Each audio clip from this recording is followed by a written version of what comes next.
ಎಲ್ರಿಗೂ ನಮಸ್ಕಾರ. ಮಿಕ್ದವ್ರು ಏನ್ ಮಾಡ್ತಿದ್ದೀರಿ? ಎಲ್ರಿಗೂ ನಮಸ್ಕಾರ. That's good. ವೇದಿಕೆ ಮೇಲೆ ಆಸೀನರಾಗಿರ್ತಕ್ಕಂಥ ಈ ಒಂದು ಶಾರದಾ ವಿದ್ಯಾಪೀಠ ಅಧ್ಯಕ್ಷರಾಗಿರ್ತಕ್ಕಂಥ ನನ್ನ ಹಿತೈಷಿಗಳಾಗಿರ್ತಕ್ಕಂಥ ದೇವರಾಜಣ್ಣವರೇ, ವೇದಿಕೆ ಮೇಲೆ ಬಹುಶಃ ಈ ಕಾಲೇಜಿನ ಈ ಫೌಂಡೇಶನ್ ಒಂದು ಇತಿಹಾಸ ದಿವಸ ಅಂತ ಹೇಳಿ ತಪ್ಪಾಗ್ಲಾರ್ದು. ಯಾವ ವಿದ್ಯಾರ್ಥಿ ಶಾಲೆಯಲ್ಲಿ ಓದಿ ಅದೇ ಶಾಲೆಗೆ ಗೆಸ್ಟ್ ಆಗಿ ಬರ್ತಾರಲ್ಲ, ಇದು ಅಚೀವ್ಮೆಂಟ್ ಅಂತ ಕರೀತಾರೆ.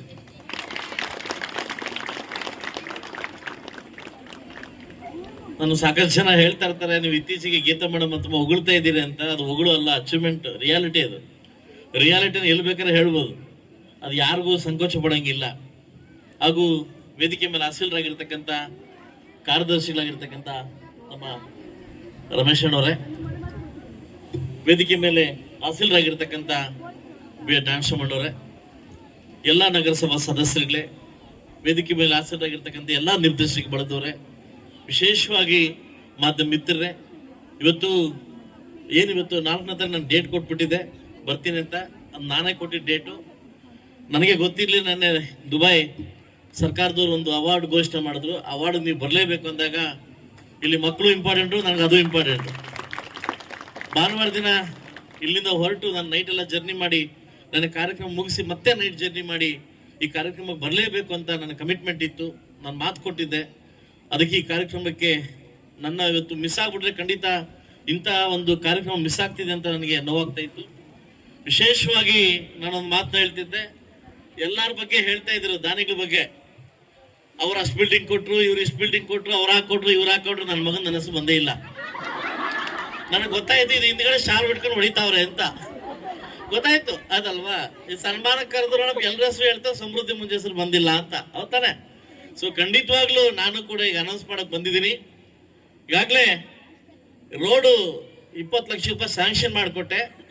ಯಾವ ನಗರಸಭೆ ಸದಸ್ಯರಿಗೆ ಹಾಕ್ಬೇಕಂತ ಗೊತ್ತಿರ್ಲಿಲ್ಲ. 3 ಜನ ಇದ್ದಾರೆ. ಆಗಲೇ ಸ್ಟೇಜ್ ಮೇಲೆ ಕೂತ್ಕೊಂಡು ಅನೌನ್ಸ್ ಮಾಡಿದೆ. ಕಮಿಷನರ್ಗೆ ಹೇಳಿದ್ದೀನಿ, ಇನ್ನೊಂದು ವಾರದಲ್ಲಿ ರೋಡ್ ಸ್ಟಾರ್ಟ್ ಮಾಡೋ ಅಂತ ಹೇಳಿದ್ದೀನಿ. 1 ವಾರದಲ್ಲಿ ರೋಡ್ ಸ್ಟಾರ್ಟ್ ಮಾಡೋ ಅಂತ ಹೇಳಿದ್ದೀನಿ. ಅದಾದ್ಮೇಲೆ ನನ್ನ ಅನುದಾನದಲ್ಲಿ 2 ಬಿಲ್ಡಿಂಗ್ ಆಲ್ರೆಡಿ ನಾನು ನಿರ್ಮಿತಿ ಕೇಂದ್ರ ಕೊಟ್ಟಿದ್ದೀನಿ. ಅವ್ರು ಯಾವಾಗ ಗುದ್ಲಿ ಪೂಜೆ ಕರೀತಾರೆ ಅವಾಗ ಬಂದು ಗುದ್ಲಿ ಪೂಜೆ ಮಾಡ್ಕೊಡ್ತೀನಿ. ಯಾಕಂದ್ರೆ ನೆಕ್ಸ್ಟ್ ವರ್ಷ ಬಂದು ನನ್ನ ಹೆಸರು ಬರ್ಬೇಕಲ್ಲ. ಹೌದಾನೆ? ಎಲ್ರದ್ದು ಬಿಟ್ಟು ನನ್ನ ಬಂದಿಲ್ಲ, ಮತ್ತೆ ಊರಿಗೆ ಕುಸ ಮಾಡಪ್ಪ ಅಂತ ಹೇಳ್ತಾರೆ. ಅದಕ್ಕೋಸ್ಕರ ಬೇಡ. ನಂದು 2 ಬಿಲ್ಡಿಂಗ್ ಮತ್ತೆ ರೋಡ್ ಮಾಡ್ಕೊಡ್ತೀನಿ. ರಮೇಶ್ ಅವರೇ, ಇದೆಲ್ಲೂ ಪ್ರೆಸ್ ಮೀಟ್ ಮಾಡಕ್ ಹೋಗ್ಬಿಡಿ. ಓಕೆ? ನಿಮ್ಮನ್ನ ಕಂಡ್ರೆ ಒಂಥರ ಭಯ, ನಮ್ಗೆ ಎಲ್ಲಿ ಹೋಗಿ ಬಿಸಾಕ್ತಿರೋ ಅಂತ. ಅದಲ್ಲ, ಡ್ರೈನೇಜ್ ನಾನು ಎತ್ಬೇಕಾ?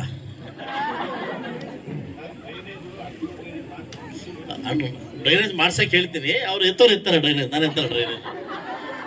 ಹಾಗೂ ವಿಶೇಷವಾಗಿ ಇವತ್ತು ಶಾರದಾ ಸ್ಕೂಲು ಅಂತಂದ್ರೆ ನನಗೆಲ್ಲೋ ನಮ್ಮ ಒಂದು ಸ್ಕೂಲು, ನಾನು ಓದಿರ್ತಕ್ಕಂಥ ಸ್ಕೂಲ್ ಅಭಿನಾಮ ಸಂಬಂಧ. ಅದೇನಂತ ಗೊತ್ತಿಲ್ಲ.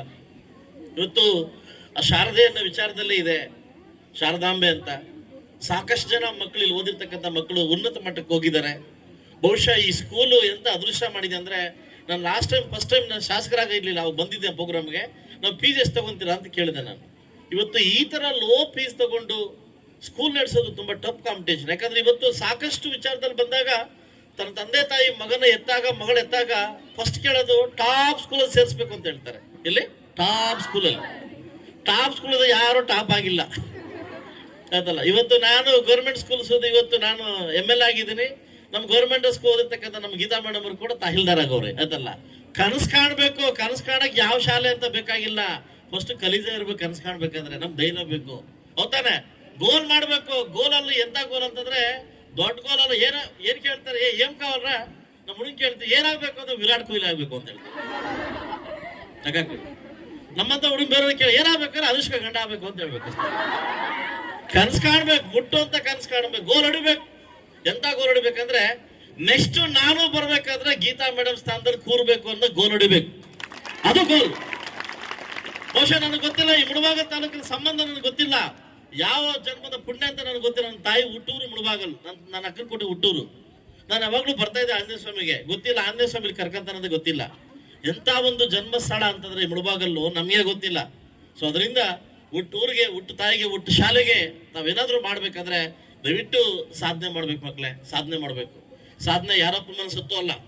ವಿಶೇಷವಾಗಿ ಇನ್ನೊಂದು ಮಾತು ಹೇಳ್ತೀನಿ, ಭಾರತ ದೇಶದಲ್ಲಿ ಎಲ್ಲಾ ನದಿಗಳ ಹೆಸರು ಒಂದು ಯಾವ್ದೋ ಒಬ್ಬರ ಹೆಸರು ಇದೆಯಾ? ಮಂಜುನಾಥ ಯಾವ್ದಾದ್ರು ನದಿ ಹೆಸರು ಇದೆಯಾ? ಇಲ್ಲ. ಯಾಕೆ ಹೇಳಿ? ಎಲ್ಲ ಹೆಣ್ಮಕ್ಳ ಹೆಸರೇ. ನರ್ಮದಾ, ತುಂಗಿ, ಕೃಷ್ಣೆಯಿಂದ ಎಲ್ಲ ಹೆಣ್ಮಕ್ಳ ಹೆಸರು. ಹೆಣ್ಣಿಗೆ ಅಷ್ಟು ಪ್ರಾಮುಖ್ಯತೆ ಕೊಟ್ಟಿದೆ ಭಾರತಾಂಬೆ ಅಂತ. ಇವತ್ತು ಹೆಣ್ಣನ್ನು ಕೆದಕ್ತವ್ರು ಯಾರು ಹುಟ್ಟಿಲ್ಲ. ದ್ವಾರಪ ಯುಗದಲ್ಲಿ, ತ್ರೇತಾಯುಗದಲ್ಲಿ ಕೂಡ ಹೆಣ್ಣನ್ನು ಮುಡ್ದವ್ರು ಯಾರು ಹುಟ್ಟಿಲ್ಲ. ಸೀತೆ ದೇವನ ಕಡಿತಕ್ಕಂಥ ರಾವಣಾಸುರ ಹತ್ಯೆ ಆದ, ಅಂದ್ರೆ ಅವನ ಸಂಸ್ಕಾರ ಆದ. ಅದೇ ರೀತಿ ದ್ರೌಪದಿ ಮುಡಿತಕ್ಕಂಥ ಒಂದು ಕೌರವರು ಕೂಡ ಅಂತೆ ಆದ್ರು. ಈ ಕಲಿಯುಗ ಕೂಡ ಅಷ್ಟೇ. ಹೆಣ್ಣನ್ನ ಎಲ್ಲಿ ಗೌರವಿಸ್ತೀವಿ ಅಲ್ಲಿ ನಮಗೆ ಸಂಸ್ಕೃತಿ ಮತ್ತೆ ಎಲ್ಲ ಬೆಳೀತದೆ. ಹೆಣ್ಣನ್ನೆಲ್ಲ ಅಗೌರವಿಸ್ತೀವಿ, ಅದು ನಾವು ಖಂಡಿತ ನಮ್ಮ ತಾಯಿ ಆಗಿರ್ಬೋದು, ನಮ್ಮ ಹೆಂಡತಿ ಆಗಿರ್ಬೋದು, ನಮ್ಮ ಮಕ್ಕಳಾಗಿರ್ಬೋದು, ಯಾವುದೇ ಹೆಣ್ಣಾಗಿರ್ಬೋದು. ವಿಶೇಷವಾಗಿ ಇವತ್ತು ಹೆಣ್ಣು ಮಕ್ಕಳು ಸಾಕಷ್ಟು ಜನ ಈ ಒಂದು ಶಾರದಾಂಬೆ ಸ್ಕೂಲಲ್ಲಿ ಓದಿ ಚೆನ್ನಾಗಿ ಹೋಗ್ತಾ ಇದ್ದೀರಾ, ಒಳ್ಳೆ ಮಟ್ಟಕ್ಕೆ ಹೋಗ್ತಾ ಇದ್ದೀರಾ. ನಾನು ಒಂದೇ ಮಾತಾಡೋದು, ಈ ಶಾಲೆಗೆ ಏನಾದ್ರು ಮಾಡಿ, ನೀವು ದೊಡ್ಡವರಾದಾಗ, ಈಗ ಮಾಡಿ ಅಂತೇಳಿ ದೊಡ್ಡವರಾದಾಗ, ದೊಡ್ಡ ಮಟ್ಟಕ್ಕೆ ಹೋದಾಗ ನಿಮ್ಮ ಶಾಲೆ ಬಗ್ಗೆ ಒಂದು ಗೌರವ ಇರಲಿ. ಆ ಗೌರವ ನಿಮ್ನೆಲ್ಲ ತಗೊಂಡೋಗುತ್ತೆ. ಯಾಕಂದ್ರೆ ನಾವು ಹುಟ್ಟು ತಾಯಿ, ನಾವು ಹುಟ್ಟು ಊರನ್ನ, ಹುಟ್ಟು ಶಾಲೆನ ಯಾವತ್ತು ಮರಿಬಾರ್ದು. ಯಾಕಂದ್ರೆ ನೀವು ಯಾವ ಇತ್ತೀಚೆಗೆ ನೋಡಿರ್ಬೇಕು, ನೀವು ಸಂಕ್ರಾಂತಿ ವಸ್ತುನ ಮೂವಿ ನೋಡಿರ್ಬೇಕು, ಸುಬ್ರಹ್ಮಣ್ಯರು ಅಲ್ವಾ? ಅದು ಬೇಕು ನಮ್ಗೆ. ಯಾಕಂದ್ರೆ ಎಲ್ಲಾ ಮನುಷ್ಯರಿಗೂ ಸಂಸ್ಕಾರ ಅನ್ನೋದು ಬೇಕು, ಎಲ್ಲಾ ಮನುಷ್ಯ ಸಂಸ್ಕಾರ ಅನ್ನೋದು ಬೇಕು. ಖಂಡಿತವಾಗ್ಲೂ ಈ ಶಾಲೆ ಉನ್ನತ ಮಟ್ಟಕ್ಕೆ ಹೋಗುತ್ತೆ ಅನ್ನೋದು ನಂಬಿಕೆ ನನಗಿದೆ. ಖಂಡಿತವಾಗ್ಲೂ ನೆಕ್ಸ್ಟ್ ನನ್ನ ಕಾರ್ಯಕ್ರಮ ಬರ್ಬೇಕಾದ್ರೆ ಏನಾದ್ರೂ ಈ ಶಾಲೆಗೆ ಮಾಡಿ ನಿಮ್ ಕಾರ್ಯಕ್ರಮ ಬರ್ತೇನೆ ಅಂತ ಹೇಳ್ತಾ, ಇವತ್ತು ನನಗೆ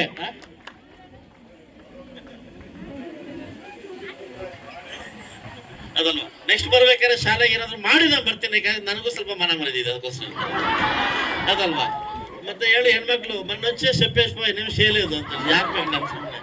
ಖಂಡಿತವಾಗ್ಲೂ ನೆಕ್ಸ್ಟ್ ಬರ್ಬೇಕಾದ್ರೆ ನೀ ಶಾಲೆಗೆ ಏನಾದ್ರೂ ಮಾಡಿ ಬರ್ತೇನೆ ಅಂತ ಹೇಳ್ತಾ. ಮತ್ತೆ ಇನ್ನೊಂದು ನನಗೆ ನೋವಾಗಿದ್ದ ಸಂಗತಿ ಏನಂತಂದ್ರೆ, ನಿಮ್ಮದು ಲಾಸ್ಟ್ ಇಯರ್ 70% ಅಲ್ಲ, 68-65%. ಏನೋ ನನಗೆ ಗೊತ್ತಿದೆ. ಇದು ಯಾಕೋ ನನಗೆ ನೋವು ತರ್ತಕ್ಕಂಥ ವಿಷಯ. ನಾನೊಬ್ಬ ಶಾಸಕನಾಗಿ ನಾನು ಕೂಡ ಅತಿ ದೊಡ್ಡ ಕನಸು ಕಂಡಿದ್ದೀನಿ. ಯಾಕಂದ್ರೆ ನನ್ನ ತಾಲೂಕು ಟಾಪ್ ಬರ್ಬೇಕು. ನೀವು ನನಗೇನಾದ್ರು ಗಿಫ್ಟ್ ಕೊಡ್ಬೇಕಂತ, ನೀವೇನಾದ್ರು ನನಗೇನಾದ್ರು ಗಿಫ್ಟ್ ಕೊಡ್ಬೇಕಂತ ಮನ್ಸಿದ್ರೆ ಈ ಸರಿ SLCದಲ್ಲಿ ಸಾಕಷ್ಟು ಅಂಕಗಳು ಪಡಿಬೇಕಂತ ಒಂದು ಇವತ್ತಿಂದವನ್ನೇ ನೀವು ಅದನ್ನ ಪಣ ತೊಟ್ಬೇಕು. ನಾನೇನ್ ಕೇಳ್ತೇನೆ, ನಿಮ್ಗೆ ಗಿಫ್ಟ್ ಹೈಯೆಸ್ಟ್ ಮಾರ್ಕ್ಸ್ ಈ ಶಾಲೆಯಿಂದ ಬರ್ಬೇಕು. ಆಗುತ್ತಾ ಇಲ್ವಾ? ದೀನಿಗೆ ಮಾತ್ರ ವಾಯಿಸ್ಲಿಕ್ಕದ ಮಾಡ್ಬೇಕು. ಇವತ್ತು ಶಾಸಕ ನೀವೇನು ಗಿಫ್ಟ್ ಕೊಡ್ಬೇಕಂದ್ರೆ ಹೈಯೆಸ್ಟ್ ಮಕ್ಕಳು SLCಯಲ್ಲಿ ಓದಿ ಆ ಒಂದು ಅಂಕ ಬಂದ್ರೆ ನನಗೂ ಕೂಡ ಖುಷಿ ಆಗುತ್ತೆ ಅಂತ ಹೇಳ್ತಾ, ಮತ್ತೊಮ್ಮೆ ಎಲ್ಲ ನನ್ನ ಮಕ್ಕಳಿಗೆ ಶುಭಾಶಯ ತಿಳಿಸ್ತಾ ಈ ಒಂದು ಕಾರ್ಯಕ್ರಮಕ್ಕೆ ಬರಮಾಡಿ ನಮಗೆಲ್ಲ ಇಷ್ಟೆಲ್ಲ ಹೌದಾರಿ ಕೊಟ್ಟಿರ್ತಕ್ಕಂಥ ಎಲ್ಲ ನನ್ನ ಪ್ರಾಧ್ಯಾಪಕ ವರ್ಗದವರಿಗೂ ಮತ್ತು ಆ ಒಂದು ಗುಂಪಿಗೆ, ಒಂದು ಪ್ರಾಂಶುಪಾಲರಿಗೆ, ಹೈಸ್ಕೂಲ್ ಹೆಡ್ ಮಾಸ್ಟರ್ಗೆ ಎಲ್ರಿಗೂ ಒಂದು ನಾನು ಮಾತು ಮುಗಿಸ್ತಾ ಇದ್ದೀನಿ. ಎಲ್ರಿಗೂ ಒಳ್ಳೇದಾಗ್ಲಿ.